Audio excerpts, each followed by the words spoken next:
이재명 대통령은 여당이 아니라 조국혁신당이 추천한 변호사를 최종 임명했습니다.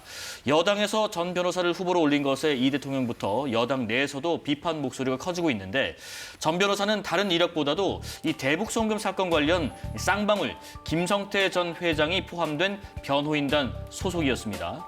김 전 회장은 이재명 당시 지사가 모든 정황을 알고 있었을 것이라는 등 이 대통령에게 다소 불리한 진술을 했었고 민주당 내에서는 김 전 회장이 검찰의 회유로 거짓 진술을 했다고 보는데 그래서 전 변호사가 특검 후보로 추천된 자체가 문제가 있다는 겁니다. 자, 민주당 박홍근 의원은 이재명 죽이기에 동조했던 검찰 출신 법조인이라고 지적하기도 했습니다. 그렇다면 왜 정청래 대표는 전 변호사를 추천했는지 해명 들어보겠습니다. 김성태를 위해 대통령을 끌어들여 재판까지 받게 만든 인물입니다. 단순 실수로만 치부할 수 없는 뼈아픈 실책입니다. 제2의 체포 동의안 가결 시도와 다름없다는 게 지금 당원과 지지자들의 시각인 듯합니다. 최고위 패싱이 있었고 법사위도 패싱했다고 합니다. 최종 책임은 저에게 있습니다. 좋은 사람이 있으면 원내 지도부에 추천하고 원내 지도부에서 그 사람을 낙점하고 추천하는 방식이었습니다. 여기에 빈틈이 좀 많이 있었던 것 같습니다. 오늘 다시 한번 대통령께 누를 끼쳐드린 점에 대해서 대단히 죄송하다라고 다시 한번 사과의 말씀 드립니다. 자, 빈틈이 있었다. 단순 실수였나? 그렇다면 후보 추천의 적절성 문제를 한번 좀 짚어봐야 될 것 같습니다. 일단 김 의원님, 우선은 이게 좀 빈틈이 있었다라고 일단 정 대표가 얘기를 했고요. 그리고 그런 게 궁금하실 것 같아요. 전준철 변호사가 과거에 쌍방울 측 변호인단 경력이 있다는 게 2차 종합특검 내용하고는 뭔 상관이다. 그래서 왜 안 되는가 하는 질문이 있을 것 같아요. 일단 2차 종합특검의 수사 대상은요. 예. 그 윤석열의 그 외압에 의해서 공권력을 남용한 사례까지도 수사 대상에 포함되어 있거든요. 그런데 이제 만약에 이 김성태를 회유해가지고 그 당시 이재명 경기도지사를 대북송금 사건으로 엮으려고 했던 사건이잖아요. 네. 근데 그 의혹이 그 뭐 이화영 연어 술파티 그런 의혹도 지금 사실로 규명되고 있잖아요. 그런 의혹들이 사실이라고 하면 이 전준철 그 변호사가 그 핵심 수사 대상이 될 가능성이 있다라는 거죠. 아, 이 쌍방울 관련된 이 사안이 2차 종합특검 내용에 구체적으로 명시가 되어 있나 아니면 확장될 수가 있는 여지가 있는 거예요? 그러니까 딱 그 대북송금 사건이 특정되어 있는 것이 아니라 네. 윤석열의 외압에 의한 공권력 남용이 다 포함되어 있는 것이라서 대북송금 건도 해당될 수도 있고 다른 또 그 재판이나 이런 것들 수사 중인 것들도 해당이 될 수 있는 가능성이 있다라는 것이죠. 아, 거기에 네네. 해당되는 이제 가능성이 있는 그 후보였다라는 점이 이제 지적을 하는 것이고 이번 예. 그 추천 같은 경우는 그 인사도 좀 전에 말씀드렸지만 그런 측면에서도 대단히 부적격한 인사이고 잘못된 추천이었다고 생각합니다. 그러니까 이성윤 최고위원이 이제 추천을 하셨는데 이성윤 의원이 추천한 이유는 이제 윤석열 총장 시절에 갖은 탄압을 받으면서도 김건희 주가 조작이라든지 한동훈 연루된 그 채널A 검언 유착 사건에 대해서 강직하게 수사했던 검사다. 네네. 이거를 이제 그리고 이제 특수부 출신이기 때문에 그 수사를 아주 잘한다, 유능하다. 이거를 이제 추천 배경으로 했지만. 네. 지금 그 당시에 이제 그 대북송금과 관련해서는 우리 당에서 당론으로 기구까지 만들어서 이거는 표적 수사 조작 기소다라고 지금 하고 있는 그런 것 아닙니까? 그렇습니다. 그런 사람을 그 죽이려고 했던 김성태를 변호했던 그 사람을 했다는 것은 그 우리 당의 입장에서 보면 용납하기 힘든 그런 인사였고 그렇기 때문에 빠르게 이제 당대표께서도 그거에 대해서 사과를 했고 또 본인도 오늘 최고위에서 공개 사과도 했고 또 재발 방지책을 마련하겠다 이렇게 한 것입니다. 일단 뭐 차근차근 짚어보겠습니다만 전준철 변호사는 그런 얘기합니다. 이게 대북송금과는 좀 무관하게 쌍방울 임직원의 횡령과 배임 부분을 좀 담당을 했었다라고 좀 해명을 일단 했고요. 하지만 지금 말씀드리신 것처럼 여당 내에서 그리고 청와대에서도 굉장히 불편한 기류가 감지되고 있다고 하는데 국민의힘 입장은 이 사안을 어떻게 보고 계십니까? 청와대의 뭐 불편한 어떤 그런 심기를 넘어서서 아마 이재명 대통령이 경로하고 계신 거 아닌가 하는 생각이 좀 들고 저는 최근에 여러 가지 지금 뭐 합당 관련한 거라든지 검찰의 수사권 관련된 문제라든지 이런 여러 가지 지금 청와대와 민주당 내에 갈등이 되게 많지 않습니까? 이게 명청 갈등을 넘어서 저는 이제 명청 내전으로 지금 치닫고 있다 하는 생각이 좀 들고 이게 결국은 예. 지금 다가오는 이제 이번 지방선거 이후에 우리 저 민주당 내의 차기 당권과 관련된 문제 그리고 좀 더 나가게 되면은 다음 이제 뭐 총선이나 대선까지 이렇게 연계해서 그리고 이제 친명과 친청 간에 정말 이제는 뭐 피할 수 없는 어떤 그런 좀 한판 승부를 앞두고 있는 것 이렇게 좀 생각이 들고 예. 특히 이번에 이 건은 뭐 저희들도 뭐 이렇게 정확한 어떤 팩트는 잘 모르지만 이번에 결국 이제 이재명 대통령과 관련돼서 아주 좀 아주 밀접한 어떤 그런 좀 연관을 갖고 있는 분을 이번에 이렇게 특검 후보로 추천했다는 것은 아마 이런 것들은 저는 민주당 내에 여러 가지 그 내부의 어떤 그런 좀 정보 취합이라든지 이런 수준을 볼 때는 이걸 그냥 실수라고 보기에는 좀 무리가 있는 것 같습니다. 네. 그래서 아마 이런 부분들이 저는 아마 그 정청래 대표의 자기 당권, 대권 이런 구도와 관련해서 이제 아무래도 이재명 대통령에 대해서 본격적으로 이번에 이렇게 각을 세우고 있는 거 아닌가 하는 생각이 좀 듭니다. 일단 뭐 정청래 대표가 앞서 그 대변인 통해서 사과 의사를 또 밝혔고 이번에는 직접 또 누를 끼쳐서 죄송하다라고 입장을 밝힌 상황인데 그렇다면 그런 얘기가 또 하더라고요. 최근에 그 합당 발표 때도 합당 추천 발표 때도 그랬습니다마는 당내 최고 의결 기구가 최고위가 있는데 왜 여기서도 상의하지 않았을까? 여기서 만약에 얘기를 나눴다면 걸러질 수도 있지 않았을까라는 얘기도 있어요. 이현주 수석 최고위원도 그런 지적을 했거든요. 네. 여기에 대해서는 어떤 의견을 갖고 계세요?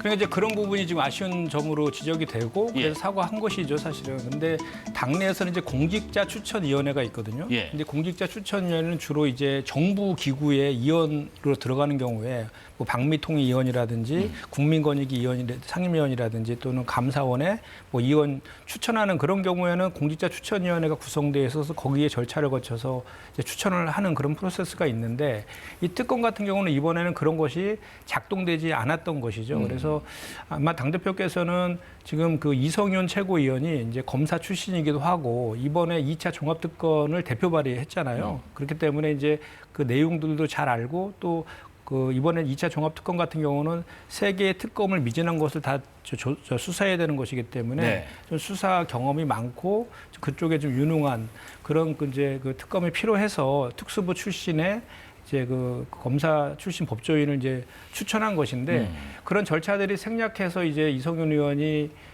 추천을 하고 또 이렇게 임명하는 그런 과정들이 있어서 네. 좀 이렇게 투명하지 못했다. 근데 종전에는 통상 보면 법사위원들하고도 상의도 하고 또 상위에서 추천된 의원들에 대해서 최고위원들 간에 논의를 해서 이제 추천하는 방식으로 했었는데 이번에는 그런 것들이 다 이제 생략이 됐기 때문에 그런 이제 지적들을 지금 하고 있는 것이죠. 그래서 그 아까도 말씀드렸지만 우리 정 대표께서 예. 앞으로 이런 그 추천 경로도 다양화시키고 또 투명성도 강화시키겠다라고 이제 약속도 하셨고 또 추천 절차와 검증 절차를 이원화해서 다시는 이런 일이 발생하지 않도록 하겠다라고 사과도 하시고 그런 이제 입장도 발표한 그런 것입니다. 지금 국민의힘에서는 앞서 그 최현석 의원께서 말씀하신 것 외에 또 이런 얘기도 합니다. 이것은 정치 특검이라는 것을 자백한 거다. 이런 비판을 했습니다. 이재명 대통령의 변호인들은 국회의원도 되고 장관도 되고 검감원장도 되고 유엔 대사도 되고 주요 요직을 다 꿰차고 있는데 대통령에게 불리하게 증언한 사람을 변호한 것이 공직 결격 사유인지 궁금합니다. 이게 나라입니까? 최 의원님, 이 부연을 좀 들어보겠습니다. 정치 특검을 자백한 거다라고 주장하는 이유가 뭔가요?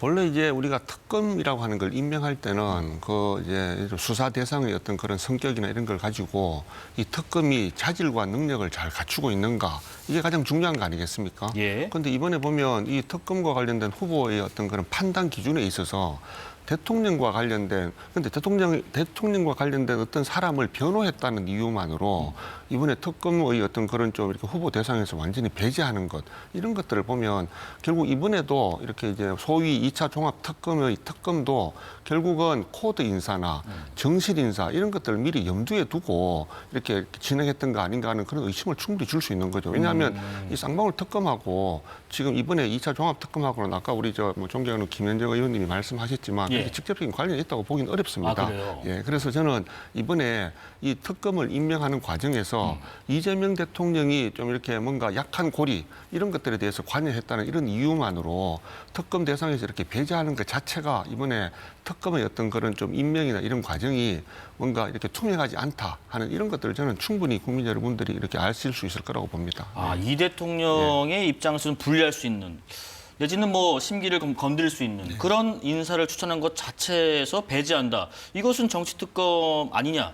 이런 말씀하신 것 같아요. 근데 제가 아까도 말씀드렸지만 그 제2종합특검의 수사 대상이 될 가능성이 있다는 거잖아요. 네. 이제 저기 쌍방울 대북 송금 사건과 관련해서 윤석열의 외압에 의한 그 공권력의 검찰권의 남용이 있었다라는 것이 밝혀지면 그것을 김성태 변호인을 맡으면서 그거에 연루된 조사를 받을 수 있는 핵심 조사 대상이 될 수 있기 때문에 그런 측면에서도 부적격한 인사였다라는 말씀을 드린 거고, 또 하나는 이것이 아무래도 이 2차 종합특검이라는 게 윤석열의 그 내랑과 국정농단에 대해서 규명하는 그런 내용들 아닙니까? 그런 내용 속에서 가장 그 윤석열 정권에서의 가장 핍박받던 가장 그 일인이 이재명 대통령이었단 말입니다. 예. 그런 이재명 대통령을 엮기 위해서 거의 회유하고 했다라고는 그 플리바게닝 의혹을 받고 있는 당사자를 변호했던 사람을 특검으로 인정하는 것 자체는 저희 뭐 이렇게 우리 당원들뿐만 아니라 국민적인 상식에서도 그 맞지 않다라고 생각할 거라고 저는 생각을 합니다. 다만 이제 이성윤 최고께서는 이제 본인이 윤석열 총장 시절에 같이 근무했던 전준철 그 당시 검사의 그런 강직함, 그것을 더 높게 이제 평가를 하고 그 쌍방울 그 사건 변호사와 변호와 관련해서는 김성태의 횡령 배임만 변호했고 대북 송금권은 변호하지 않았고 그것도 중간에 변호사를 사임했다라고 하고 있지만 이제 많은 또 분들은 그 김성태 횡령 배임을 대북 송금으로 이렇게 치환시킨 그런 것들에 대한 지적을 많이 하고 있거든요. 그렇다고 하면 횡령 배임에 대한 변호를 맡은 것도 연관성이 충분히 있다라는 지적도 또 많이 있습니다. 네, 이성윤 그 최고께서 그러니까 이제 과거에 본인이 같이 몸담았던 전준철 변호사 당시 부장 검사의 그런 모습들 이런 것들을 많이 좀 주목해서 이번에 아마 추천한 것 같다고 하셨는데, 그럼에도 불구하고 그런 얘기가 나옵니다. 정 대표가 일각에서는 이 전 변호사의 경력에 대해서 몰랐으면 무능이고 알았으면 반역이다. 뭐 이런 날선 반응까지 나오는데 실제 몰랐을까 하는 얘기도 나오면서 동시에 그렇습니다. 왜 계속해서 이런 식의 명청 갈등이 표면적으로 반복되는가? 지금 뭐 갈등에서 내전까지 갔다고 하셨는데 왜 그런 상황이 계속 온다고 보세요? 그러니까 저는 일단은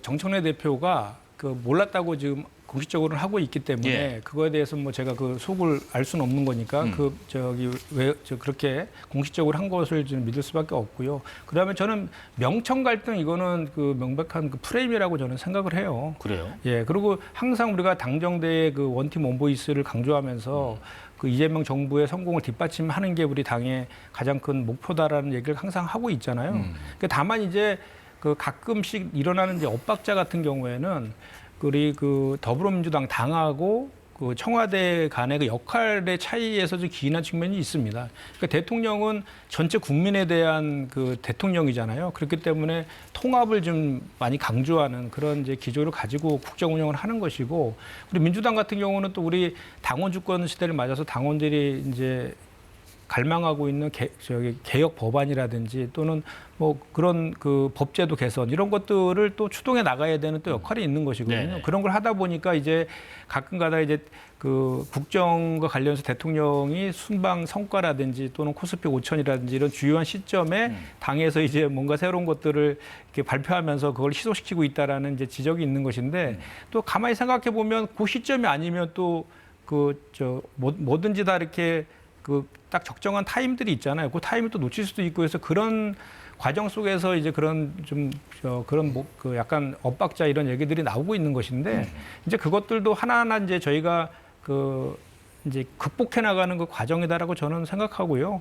지금 있는 이제 합당 문제라든지 그 특검 추천 문제 요거 잘 마무리되면은 다시 이제 어제 고위 당정협의에서도 얘기했지만 개혁 법안 2월 중에 다 마무리하고 민생 법안하고 이제 국정 운영에 꼭 필요한 그 법안들을 이렇게 이제 따박따박 그리고 속도감 있게 추진하겠다 제가 이런 질문 측을 좀 갖고 드리면 안 예, 되겠습니까? 말씀 듣고 다음 주에 넘어가겠습니다. 예, 실은 보면은 이 정청래 대표가 이렇게 몰랐다는 것은 제가 생각하기엔 전혀 좀 이해가 안 되는 게 이렇게 특검 후보를 추천할 때 보면 통상적으로는 저희 당도 해당되는 상임이나 아니면 예를 들어 법사위겠죠. 법사위나 아니면 당의 법조 출신 우리 의원님들한테 광범위하게 후보를 받거든요. 받는 과정에 항상 보면은 이 사람이 그전에 어떤 사건에 특히 개입돼 있는가, 어떤 사건의 변호를 통해서 앞으로 무리를 일으킬 수 있는가 하는 그런 기본적으로 검증되는 대상입니다. 아, 기본 검증 대상입니다. 그렇습니다. 예. 그래서 아마도 저는 이번에 민주당 내에서 이거를 공론화에 붙이지 않은 것들은 그런 것들에 대해서 이미 차단하기 위해서 그랬을 것 같다.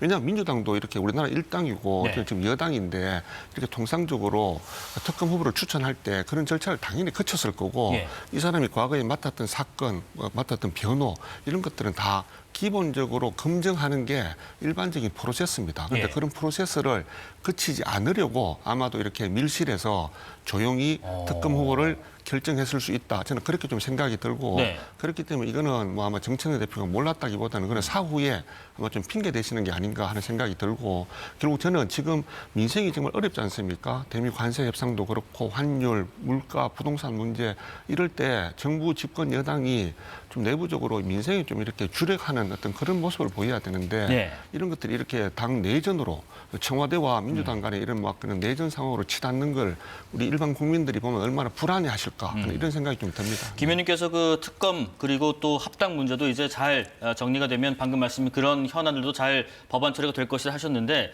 합당 얘기 좀 잠깐 해봐야겠습니다. 지금 합당 추진 관련해서 조국 대표가요 13일까지 공식 입장을 밝히라고 민주당에 최후 통첩을 했습니다. 조국 대표는 13일까지 공식 입장을 밝히라고 일방적인 통보를 했습니다. 정치적인 근도를 넘어도 한참 넘었습니다. 조국 대표가 시한을 정했다 하더라도 민주당은 민주당의 원칙대로 하겠다라는 것을 분명히 말씀드립니다. 2월 13일까지 분명한 답을 요구했습니다. 단순히 합당 여부만 묻는 것이 아닙니다. 사소한 이익을 넘어 대의를 위해 힘을 모아낼 준비가 되었는지 묻는 것입니다. 조국 혁신당은 눈앞의 작은 이익에 흔들리지 않겠습니다. 근데 조국 대표가 그 발표를 하면서 13일까지 공식 답변 없으면 합당은 없는 것으로 하겠다. 끝이 아니었습니다. 뒤에 또 있었습니다. 합당할 거 말 거냐? 합당을 안 할 거면 선거 연대라도 할 거냐? 선거 연대를 안 하면 다른 방식으로라도 할 건지 말 건지를 말해달라고 했습니다. 김 의원님. 지금 조국 혁신당 입장에서는 데드라인을 정했으면서도 여러 가지 얘기를 해요. 좀 많이 복잡한가 봅니다. 합당 안 하면 다른 거라도 어떻게 할지 얘기를 빨리 해줘. 이런 입장이거든요. 그러니까 조혁당의 지금 주장일 뿐이죠. 예. 사실 그 더불어민주당은 민주당의 그 시간표대로 지금 그 진행하고 있는 거예요. 그래서 설 전에 결정을 하겠다라는 그런 타임 스케줄을 가지고 지금 진행 중에 있는 것인데 예. 조혁당의 저런 그 입장 표명 때문에 일단은 우리 당에서 합당을 할지 말지도 아직 결정이 안 돼 있는 상황에서 그것을 넘어가지고 뭐 그 선거연대 이런 것들을 얘기할 단계는 전혀 아니죠. 네. 그리고 일단은 저희가 그 내일 이제 의총을 통해 가지고 의총에서 지금까지 이제 각 선수별로 그 당대표가 의견 수렴을 쭉 했거든요. 조선, 간담회를 재선. 통해서. 네. 네네. 하고 이제 내일 의총을 통해서 최종적으로 의견 수렴하고 최고위를 열어갖고 거기에 논의해서 결정하겠다 이런 게 지금 그 우리 내부적인 그 기조 아닙니까? 그래서 거기에서 합당 여부에 대해서 합당 여부에 대해서 결정을 하는데 예를 들어서 합당을 하지 않기로 결정이 난다고 하면 선거연대 문제는 이제 그 이후에 한참 뒤에 지방선거와 관련된 전략상에서 서로가 지난 총선처럼 뭐 지민비조처럼 선거연대를 할지 아니면 각자 이렇게 그 할지 이런 것들에 대한 그 결론은 그때 가서 할 것이지 지금 할 문제는 아니고요. 다만 또 한 가지만 제가 아까 우리 최 의원님께서 말씀하신 우리 네. 그 민주당이 민생 책임만 지고 이렇게 명청 갈등이 있다 이 지적에 대해서 그 지적에 대해서는 뭐 그 저희가 더 잘하겠다는 말씀은 드리지만 그건 사실 민생은 누가 챙겼습니까? 우리 이재명 대통령하고 더불어민주당이 그렇게 민생 챙길 때 국민의힘은 항상 민생 법안을 그 볼모로 해갖고 모든 개혁 법안을 필리버스터하면서 다 이렇게 처리를 지연시키지 않았습니까? 그래서 이재명 대통령이 하소연까지 하는 입법 지연에 따라서 국정 운영이 지금 저걸 하고 있다라는 네. 그 하소연까지 하고 있는 그런 상황 아닙니까? 그래서 지금부터라도 국민의힘도 이렇게 민생 챙기는데 같이 좀 협조 좀 했으면 좋겠다는 말씀드립니다. 상대당의 그 합당 예, 추진. 예. 이제 의원총회 거쳐서 차근차근 이렇게 의견을 정리할 것이 하셨는데 예. 어떻게 될 것 같으세요? 그래서 저는 이게 이 합당 관련해서도 역시 마찬가지로 지금 양당의 공론화 과정이 없이 이렇게 양당 대표 간에 좀 밀실해서 이렇게 야합하듯이 이렇게 진행된 거 아니겠습니까? 결국은 지방선거를 앞두고 어찌 보면 이제 지방선거를 앞둔 그런 정치공학적인 그런 좀 방법으로 이렇게 진행하고 계신 것 같은데 네. 제가 봐서는 지금 뭐 민주당 내 여러 가지 이렇게 뭐 갈등들이나 이런 것들을 보면 합당이 이렇게 쉽게 이루어지기는 좀 쉽지 않을 어렵다. 것 같고 결국 합당에 대해서는 아마도 이렇게 뭐 잘 안 되고 아마도 뭐 선거 연대나 이런 쪽으로 이렇게 한번 노력을 아마 좀 조국 대표가 아마 좀 바라는 거 아닌가. 왜냐하면 그 다음에 하신 말씀을 보면 예. 결국 지금 조국 혁신당도 보면은 지금 전체 우리나라 선거 관련된 이런 지형에서 보면 이번 지방선거에서 존재감을 드러내기가 상당히 좀 어려운 게 지금 현재 아마 조국 혁신당이 처한 입장일 것 같아요. 네. 그래서 아마 그런 것들을 좀 어떻게든 좀 타개해 보려고 이번에 합당 관련된 그런 좀 제안을 받아들인 것 같은데 합당이 안 되더라도 결국 이제 민주당하고 어떻게든 선거 연대를 해야 본인들이 이번 지방선거에서 일정 부분의 어떤 그런 존재감을 좀 나타낼 수 있겠다 하는 그런 좀 나름대로 되게 절박한 상황이다 이렇게 좀 보여집니다. 예.